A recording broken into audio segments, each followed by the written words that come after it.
Moses was 40 years old when he fled Egypt. He was 80 when he returned. That's 40 years, 4 decades, an entire generation of life. And the Bible gives us one sentence. Moses fled from Pharaoh and went to the land of Midian, where he sat down by a well. That's it. No details. No struggles, no transformation, just silence. And I don't know about you, but that doesn't sit right with me.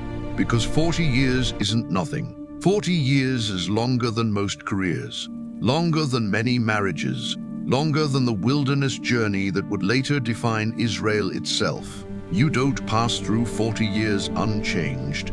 You don't simply sit by a well for that long and come out the same person. So what happened in between? What was Moses doing while history looked away? What was he becoming before the burning bush?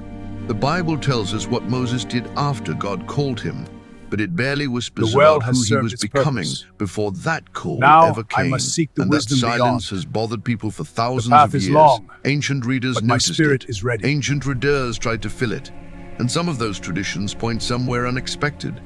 Ethiopia. Now stay with me here, because in the middle of this story, there's one detail that completely changes how Moses should be understood. Miss it, and the entire picture collapses back into something small and familiar. Catch it, and Moses suddenly looks very different. If you're drawn to the parts of history that were remembered quietly, argued over, and sometimes left out entirely, this is the kind of journey we take here. So take a breath, stay with me.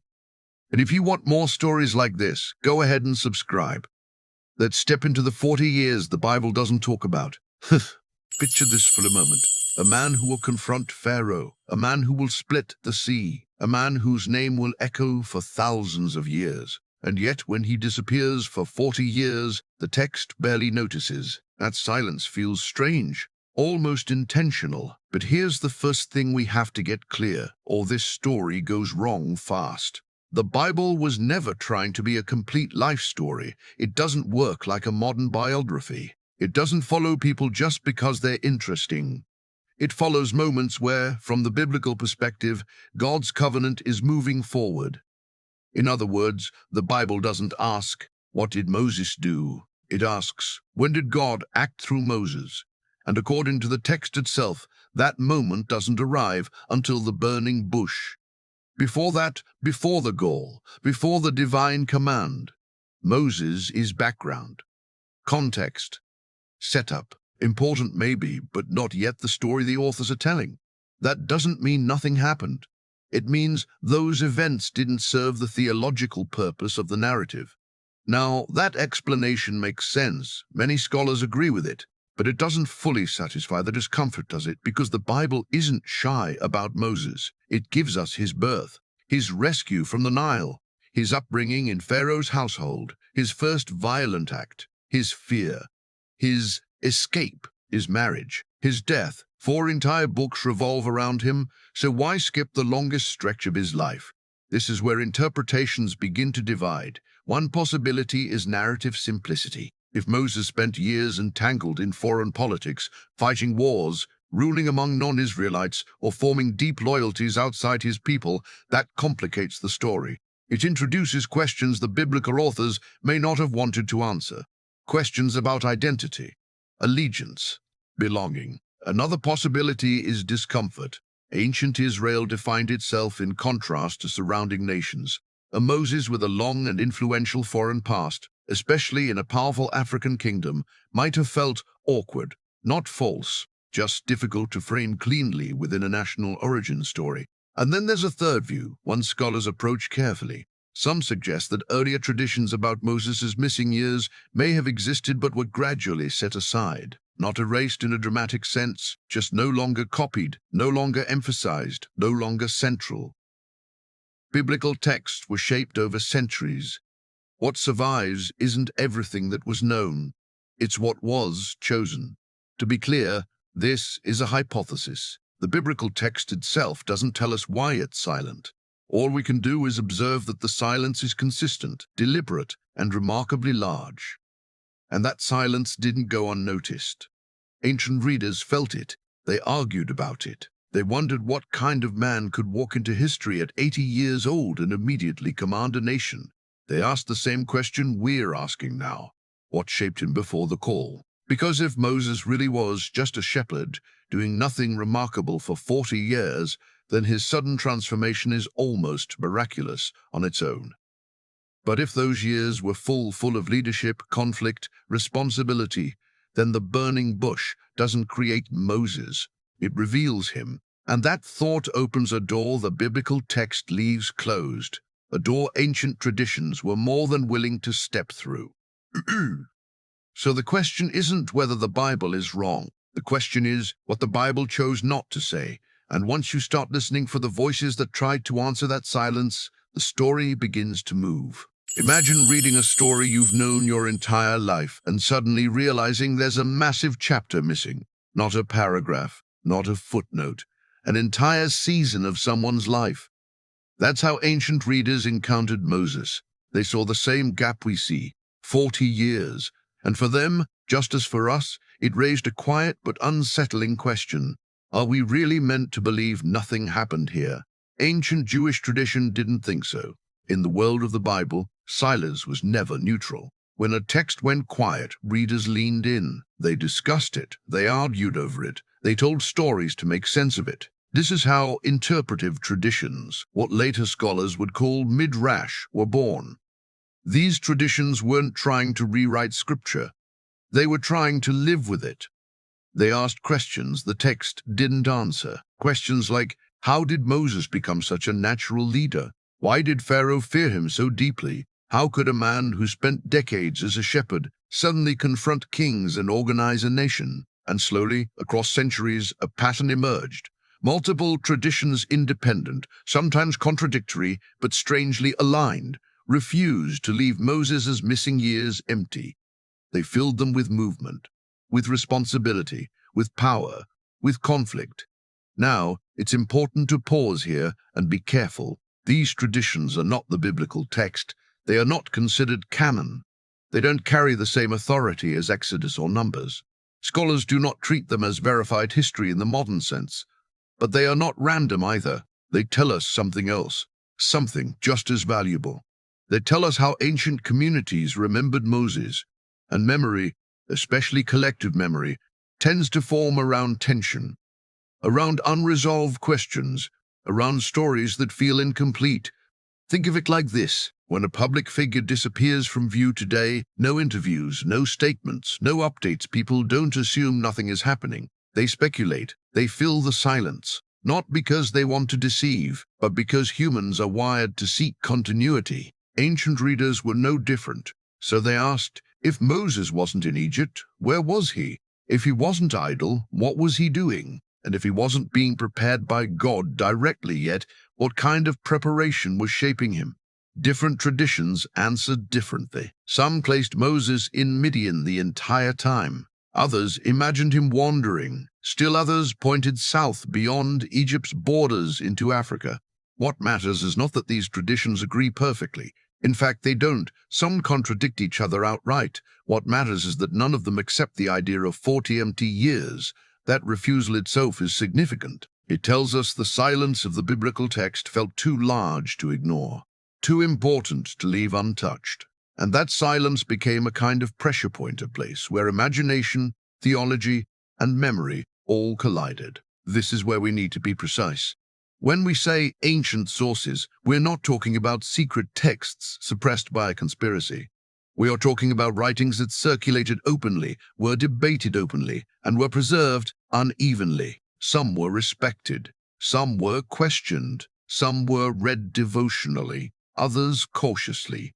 They exist in the margins of Scripture, not outside it. And one of those sources, written by a historian who took his work very seriously, would eventually offer the most detailed account of Moses' missing years. Not as a myth, not as a parable, but as history as he understood it. And what he describes is not a man hiding. It's a man leading. So before we ask whether these stories are true, we should ask a more careful question. Why did so many ancient voices remember Moses this way? And why does their memory point to a place the Bible itself barely names but never forgets? because once Ethiopia enters the story, the silence starts to speak. Imagine this for a moment. Forward, Not my Moses the warriors! shepherd, Let not the Moses dust the of this prophet, helmet but we cross. Moses marching at the head of an The army. band It shall sounds not wrong at hinder first, us. almost jarring. The eastern and yet flank this is is exactly vulnerable. where one of our We most must fortify serious it. ancient My Pharaoh, our historians forces are takes the stretched too story. thin. His name Then was summon the Josephus. reserves. I will not Writing yield in the this first land, as century, you command. Josephus was not a mystic or a poet. He was a Jewish historian living under Roman rule, deeply concerned with presenting Jewish history as rational, respectable, and credible to the wider Greco-Roman world. And in his work Antiquities of the Jews, he pauses over Moses' early life to tell a story the Bible never does. According to Josephus, while Moses was still living in Egypt before the killing of the taskmaster, before his flight, Egypt found itself in a desperate situation. To the south, the kingdom of Ethiopia, often associated with Kush, had gone to war. The Egyptian army was losing. The threat was serious enough that it reached the heart of the empire. Pharaoh needed someone capable, someone decisive, someone who could inspire fear and loyalty at the same time. And Josephus says Pharaoh chose Moses. Now, this is where we need to slow down and be careful. This account does not appear in the Hebrew Bible. It is not confirmed by Egyptian records that survive today. Modern historians debate how much of Josephus's narrative reflects earlier traditions and how much may be shaped by his own literary aims. But here is what matters. Josephus presents this as history, not legend. He writes it plainly, without apology, as something his readers were expected to take seriously. And the story he tells is detailed. Josephus says Moses didn't just lead troops, he outfought his enemy. The Ethiopian forces had positioned themselves behind natural defenses, including regions filled with deadly serpents that made direct attack nearly impossible. Egyptian generals were stalled. Entire routes were blocked. Moses, according to Josephus, found another way. He arranged for animals Josephus mentions, trained dogs, in one version to clear a safe path through the dangerous terrain. It was an unexpected solution, a calculated risk, and it worked. The Egyptian army advanced where the Ethiopians believed no army could. This is not the language of a passive figure, it's the language of strategy. The campaign ends with a siege of an Ethiopian city, often identified in later tradition as Saba, and from the walls of that city, Josephus introduces another figure into the story, an Ethiopian princess who sees Moses, admires him, and proposes a deal. The city will surrender peacefully if Moses agrees to marry her. Moses accepts. The war ends. Peace is secured. And Moses, a Hebrew raised in Pharaoh's court, becomes bound by marriage to the ruling elite of a foreign kingdom. Now pause here. Does this mean it all happened exactly this way? We don't know. Scholars debate whether Josephus is drawing on earlier Jewish traditions, embellishing them for a Greco-Roman audience, or preserving memories now lost to us. What we can say carefully is this. Josephus believed this story fit Moses' character. And that belief alone is revealing. Because Josephus didn't need to make Moses a general, he chose to. He presents Moses as competent, respected, and dangerous, long before the Exodus ever begins. A man whose presence alters the course of empires. That portrayal suddenly casts familiar biblical details in a new light. Acts tells us Moses was mighty in words and deeds. Exodus shows him acting decisively, violently, without hesitation. Pharaoh fears him enough to seek his death. None of that requires Josephus to be true, but Josephus makes it feel coherent. And yet, the Bible remains silent. No war, no campaign, no Ethiopian marriage, which raises a quiet but unsettling possibility. If Moses truly carried a past shaped by foreign command, military success, and political compromise, that past would complicate the story Israel told about itself. It would make Moses harder to frame as a simple instrument of divine will. So the text stays quiet. Josephus, writing centuries later, had fewer reasons to protect that simplicity. And that leaves us standing between two voices, one that says nothing, and one that says Moses was already a leader before God ever called him by name. But here's the question that pulls us forward. If Josephus gives us Moses the general, Why do other traditions Warriors, go even the enemy further? gathers, but they Why will do break some upon our remember shields. Moses All not just right. as a commander, but as a king? That answer Forward, my takes us brothers. deeper into Let the the enemy story. tremble. Imagine standing on the walls of a city under siege. Below you, an army waits. Behind you, your people are trapped. And at the center of it all, one man. According to Josephus, that moment is where everything changes. He tells us that as the Ethiopian city faced inevitable defeat, a royal figure, often identified in later tradition as an Ethiopian princess, looked down from the walls and saw Moses, not just as an enemy commander, but as someone different, someone capable of ending the war without destroying the city. So she makes an offer. The city will surrender peacefully if Moses agrees to marry her. Now, let's slow down right here, because this is where the story stops being about war and My starts queen, a being about grave something threat much more approaches from the complicated. shadows. What is the This nature of this account threat? does not Wise one. appear Dark in the forces Hebrew seek to Bible. overthrow the There is throne. no Then we shall mention meet of them an with steel Ethiopian and princess fire. in Exodus. There is no record of this marriage in the canonical text. Everything we're talking about here comes from Josephus and later interpretive traditions that expand on his version. Scholars debate what this means. Some see it as a symbolic story, meant to emphasize Moses' wisdom and restraint. Others argue it reflects an older tradition that didn't survive into the biblical narrative. And some suggest Josephus may be shaping the story to fit Greco-Roman expectations, where great leaders often prove themselves through war and royal marriage. We don't have a single agreed-upon answer. But the idea Josephus presents is powerful and difficult, because marriage here isn't romance. It's politics. It's diplomacy. It's the kind of decision rulers make when entire populations are at stake. If this tradition reflects anything close to historical memory, then Moses wasn't just passing through foreign lands. He was making choices that shaped them, choices with consequences, choices that tied him, at least temporarily, to a foreign throne. And that creates a problem, because the Moses we meet later in the Bible is defined by refusal. He refuses Pharaoh. He resists power. He hesitates at the burning bush. He insists he is not a king. But here, in Josephus's account, Moses doesn't refuse authority. He accepts it. That tension is impossible to ignore. If Moses once stood close to kinship, whether as a royal son in Egypt, a military savior in Ethiopia, or something in between, then his later rejection of power looks less like humility learned overnight and more like experience earned the hard way. And this may help explain something subtle about the biblical narrative. The Bible is comfortable showing Moses as a servant, a prophet, a lawgiver who answers to God. But it never portrays him as a ruler in the political sense. He leads Israel, yes, but he is never crowned, never enthroned, never described as king. If Moses had once been offered a form of kingship outside Israel, that detail would complicate everything. It would raise uncomfortable questions about loyalty, about identity, about whether Moses chose Israel or simply returned to it. From a storytelling perspective, that's messy. From a national origin story, it's dangerous. So the canonical text stays focused. It narrows the lens. It tells the story that serves its purpose. And yet, traces of discomfort remain. Later traditions remember Moses as a man who understood power intimately and who ultimately walked away from it. They remember him as someone who knew what it meant to rule, and therefore knew what it meant to refuse a crown. This doesn't make Josephus right, but it makes his version meaningful, because whether this marriage happened exactly as described or not, the tradition preserves a memory of Moses as someone who once stood close enough to kingship to see its cost. And that raises a deeper question, one that refuses to stay buried.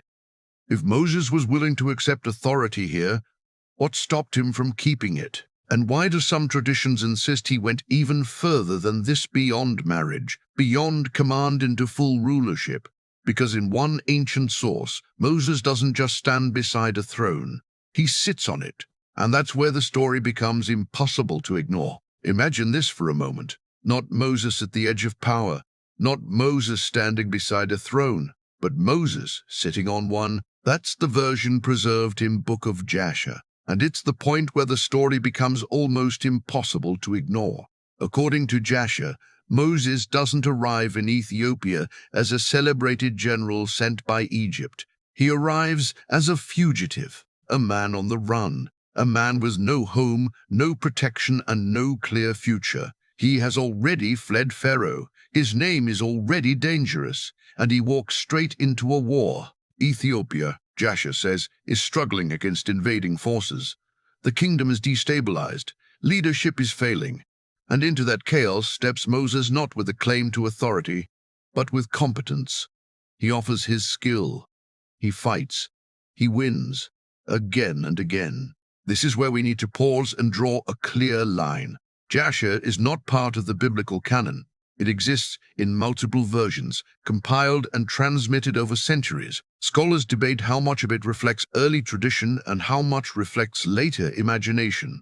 There is no scholarly consensus that Moses literally ruled Ethiopia as king. That matters, and we should say it plainly. But here's what Jasher unmistakably does.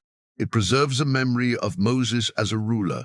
According to the text, when the Ethiopian king dies, the nobles face a problem. They need stability. They need someone proven, someone strong enough to hold the kingdom together. And they choose Moses, not as a general, not as a regent, as king. Jasher says Moses rules Ethiopia for 40 years, the same number the Bible leaves blank. That detail alone doesn't prove anything, but it demands attention. In ancient storytelling, numbers matter. 40 isn't casual. It's a number of formation, testing, completion, the flood, the wilderness, the fast, the wilderness, the fast, the waiting. Jasher's Moses rules well. He governs justly. He protects the people. He maintains order. But there's a line he never crosses. According to the text, Moses refuses to participate in Ethiopian religious practices. He does not bow to their gods. He does not assimilate completely. And over time, that tension becomes impossible to ignore. The nobles want a king who will fully belong, a king who will honor their traditions and produce heirs who will carry them forward. Moses cannot or will not do that. And so, according to Jasher, the separation happens peacefully. No coup, no bloodshed, no exile. Moses steps down. He leaves the throne behind. He walks away from power. And only after that, only after ruling, only after relinquishing authority, does he travel on to Midian, to the well, to the sheep, to obscurity. Now, does this mean Moses was literally crowned king of Ethiopia? We don't know. What we can say is this: Jasher presents a Moses who understands power from the inside, a Moses who doesn't fear leadership because he has already lived it. And that portrayal makes something later in the biblical story feel different. When Moses resists God at the burning bush, it doesn't sound like false humility anymore. It sounds like someone who knows exactly what leadership costs. When he rejects kingship over Israel, it doesn't feel like weakness. It feels like restraint. This version of Moses isn't being elevated from nothing. He's being redirected. And here's the uncomfortable part. If even a trace of this tradition reflects how Moses was remembered, then the biblical silence makes more sense. A former king, especially a foreign one, would complicate Israel's origin story in ways that are hard to control. It would blur the line between divine calling and political ambition. So the canonical text stays focused. It tells the story it needs to tell. But Jasher refuses to forget the rest. And whether you read it as history, legend, or memory shaped by centuries of reflection, one thing becomes clear. This Moses is not unprepared. He has ruled. He has judged. He has walked away from a crown, which leads to a question that won't let us go. If Moses already knew what it meant to be king, what kind of leader would that make him when he finally stood before Pharaoh again? And what did those 40 silent years truly turn him into? What if the most important thing Moses ever did looked like nothing at all? No armies, no throne, no burning bush, just a man and time.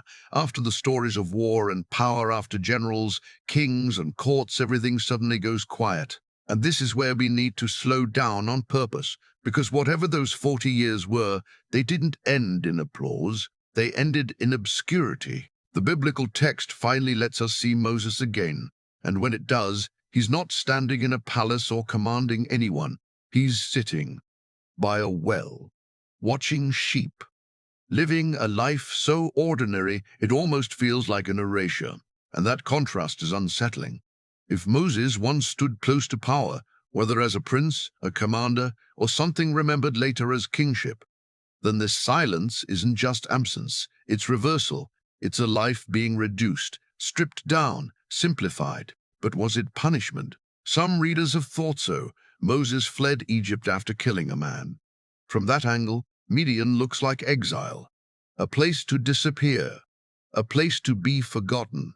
And the text itself doesn't correct that assumption. Others see something different, not punishment, but distance, space, a kind of necessary unlearning. Because leadership, especially the kind Moses will later be asked to carry, isn't just about knowing how to command. It's about knowing when not to. Here's where we have to be careful again. The Bible does not tell us what Moses was thinking during these years.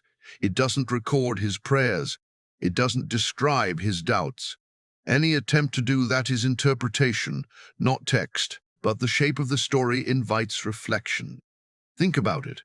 Moses had lived in systems of power his entire life: Egypt, courts, hierarchies, command.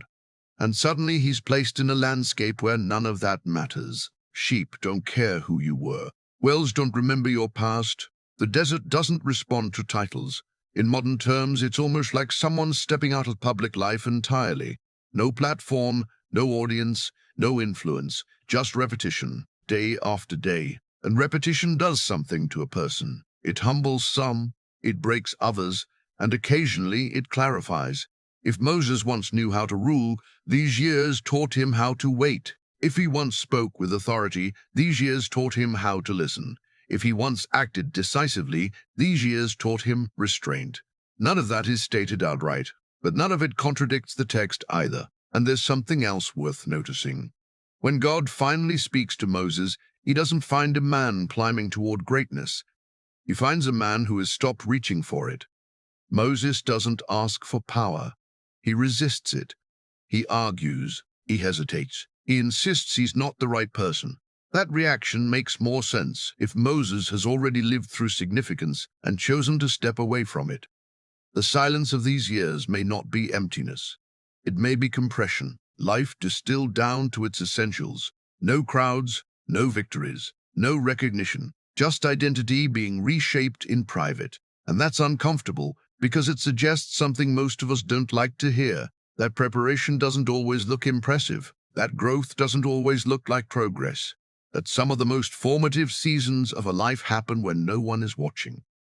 The Bible doesn't romanticize these years. It barely acknowledges them. But when Moses finally stands before Pharaoh again, he does so as someone who no longer needs to prove anything. And that raises a quiet but important question. If Moses spent years being emptied of power, of identity, of ambition, what happened next that suddenly revealed who he had become? Because the silence doesn't last forever. And when it breaks, it does so with a voice calling from fire. What if the Bible never tells us the story directly, but leaves fingerprints all over it? Not a confession, not a clear statement, just small details that don't quite fit unless something happened before. Because once you slow down and actually read the text, Moses doesn't look like a man learning leadership for the first time. He looks like someone remembering it. Take a line most people read right past. In the Book of Acts, Stephen describes Moses this way. Moses was educated in all the wisdom of the Egyptians, and he was mighty in words and deeds. Mighty in words and deeds. That's a strange phrase if Moses spent his life studying quietly in a palace and then tending sheep. It's not the language of theory. It's the language of action, of effectiveness, of someone whose words carried weight because his deeds already had. Now, to be clear, this doesn't prove anything by itself. Acts is written much later. Stephen is summarizing, not giving a biography. Scholars debate exactly what mighty in deeds means here. Some argue it simply reflects Moses' later miracles. Others see it as a broader characterization. But even that debate tells us something. Because the text leaves room, then there's the moment that changes everything early on: the killing of the Egyptian taskmaster. The Bible doesn't describe a struggle. There's no accident. Moses doesn't panic. Exodus says he looked around, saw no one, struck the man down, and hid the body. That's decisive, controlled, and frankly, efficient. We're not told Moses was trained as a soldier. We're not told he had combat experience. But the action itself suggests familiarity with violence, not recklessness, but competence. Moving a body alone, concealing it, avoiding immediate detection. Again, this doesn't prove Moses led armies, but it does challenge the idea that he was inexperienced. And then there's Pharaoh's reaction. Pharaoh doesn't dismiss Moses as an impulsive prince who lost his temper. He seeks to kill him. That level of fear feels disproportionate, unless Moses already represented a serious threat. Some scholars argue Pharaoh's response is purely symbolic. Others suggest it reflects political danger. The text doesn't explain, it assumes we understand, which raises an uncomfortable possibility. What if the biblical authors didn't need to explain Moses' competence because their original audience already assumed it? Ancient texts often rely on shared memory. They don't spell out what everyone already knows. Over time, that shared context fades, and what remains feels mysterious. This happens even today. We read a headline from 10 years ago and miss half the meaning because the background is gone. So when the Bible presents Moses as someone who naturally commands elders, confronts kings, organizes a nation, negotiates crises, and survives constant pressure, it never pauses to explain how he learned to do any of that. It just shows him doing it. Some readers see this as divine empowerment alone. Others see a blend human preparation meeting divine calling. There's no single scholarly consensus, and the Bible itself doesn't force us into one answer. But the pattern is there. Moses doesn't grow into leadership on the page. He arrives with it, which makes the ancient traditions feel less like wild inventions and more like attempts to explain something already visible. They don't replace the biblical story. They orbit it.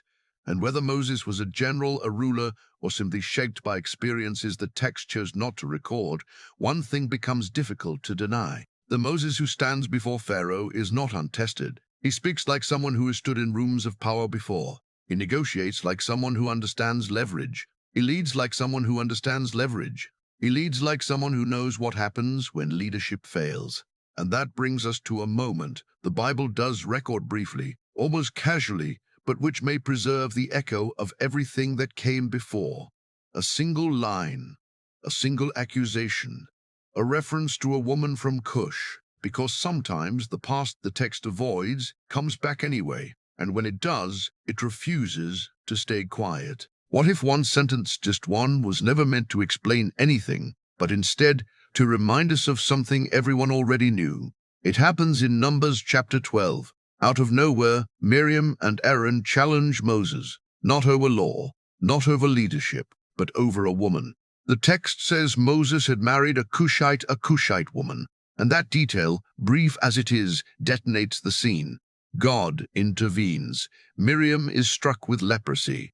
The conflict ends as quickly as it begins, and then the story moves on. Most readers barely pause there. But if you slow down, that single line feels strangely heavy, because the Bible almost never introduces personal details without purpose, and it almost never names someone's foreign identity unless it matters. So why mention it here? Scholars have debated this passage for centuries. Some argue the Kushite woman is Zipporah, Moses' Midianite wife, described differently for rhetorical reasons. Others suggest it refers to a second marriage, possibly earlier, possibly symbolic. There is no universal agreement, and the text itself doesn't explain. But what it does do is acknowledge something the narrative otherwise avoids. Moses' connection to Kush. Kush, in the ancient world, was not a vague direction. It was a powerful region south of Egypt, associated with wealth, military strength, and long-standing interaction with Egyptian politics. Mentioning a Kushite woman doesn't just point to a marriage, it points to a history. And Miriam and Aaron's reaction tells us more than their words. They don't criticize Moses' policies. They don't accuse him of failure. They question his authority. Has the Lord spoken only through Moses, they ask. That's not a marital dispute. That's a challenge to legitimacy.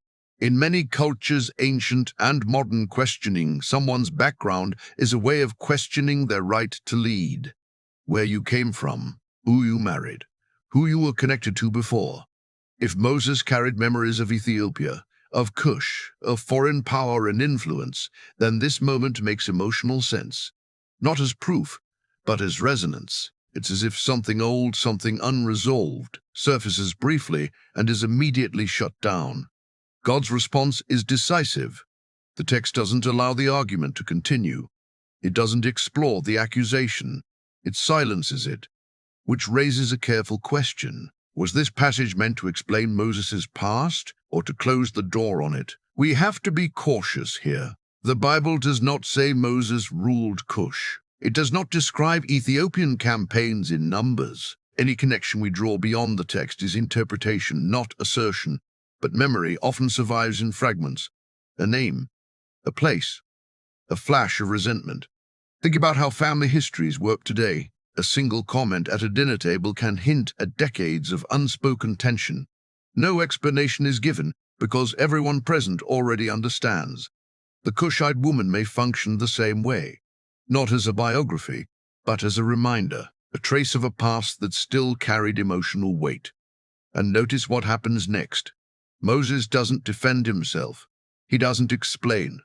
The text describes him as unusually humble, silent, almost passive. Whatever the accusation touches, Moses refuses to reopen it. That silence mirrors the larger silence around his life. And maybe that's the point. Some pasts are not denied because they're false, but because they're finished. If Moses once belonged, even briefly, to another world, another system of power, then his authority over Israel rests not on where he's been, but on what he left behind. And the text makes sure we don't miss that. The challenge fails. The memory surfaces and fades. The mission continues. But the question lingers. Why does the Bible allow this detail to appear at all? Why not remove it, like so many other things? Perhaps because the past never fully disappears.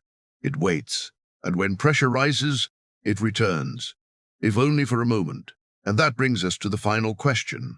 If Moses' hidden years shaped him, if traces of that past still echoed within his story, then what do we do with a leader forged in silence, power, withdrawal, and restraint? And what does that tell us about the kind of calling that was waiting for him all along? What if the most decisive moments in Moses' life happened when no one was watching? Not at the Red Sea, not on Sinai, not in front of Pharaoh, but in the years no one bothered to record. By the time Moses steps into history as we remember it, the work has already been done. The confidence, the restraint, the ability to stand alone against power. Those didn't appear overnight. They were formed somewhere earlier, in spaces the text chooses not to illuminate. And that choice matters, because the Bible doesn't deny Moses' past. It simply refuses to center it. It doesn't tell us he ruled a kingdom. It doesn't tell us he fought wars in Ethiopia. It doesn't confirm those traditions. And it doesn't need to. The biblical story is doing something else. It's showing us not how Moses became impressive, but how he became ready. That distinction changes everything. Ancient traditions tried to fill the silence with stories of generals and kings. Modern readers tried to fill it with timelines and theories. Both impulses come from the same place, discomfort with quiet. We want preparation to look dramatic. We want formation to leave visible marks. But the biblical pattern often moves in the opposite direction. Preparation looks like waiting. Formation looks like obscurity. Calling arrives after the applause has faded. And here's where we need to be careful. The Bible does not say Moses was trained by Ethiopia. It does not say God orchestrated every detail of his missing years as a calculated plan. Any attempt to map intentional to silence is interpretation, not text. Faith traditions read meaning there. Historians proceed cautiously. Both approaches deserve honesty. What the text does show us is a man who emerges from silence without needing to claim authority. Moses doesn't announce his credentials. He doesn't list achievements. He doesn't leverage a past. When God calls him, Moses resists, not because he lacks ability, but because he understands the cost. That response feels earned. If Moses had known power, he knew its limits. If he had known command, he knew its weight. If he had stood near crowns, he knew when to walk away. And that may be the quiet genius of the story. The Bible doesn't present Moses as a blank slate suddenly filled by divine force. It presents him as a shaped person formed by experience, reduced by time, refined by obscurity, who finally becomes available to something larger than himself. This isn't a story about secrets being hidden. It's a story about focus. The text gives us what matters for the covenant and lets the rest fall into shadow. Not because the rest is false, but because it isn't the point.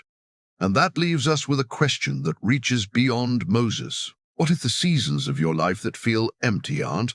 What if silence isn't absence but preparation happening below the surface? Moses spent 40 years when no one was paying attention. And when the moment came, he didn't need to become someone new. He simply stepped into what had already been formed. The Bible doesn't talk about those years, but it shows us their result. And maybe that's enough. So here's the question I'll leave you with. If the most important work is done in silence, what might be forming right now, long before anyone calls it history?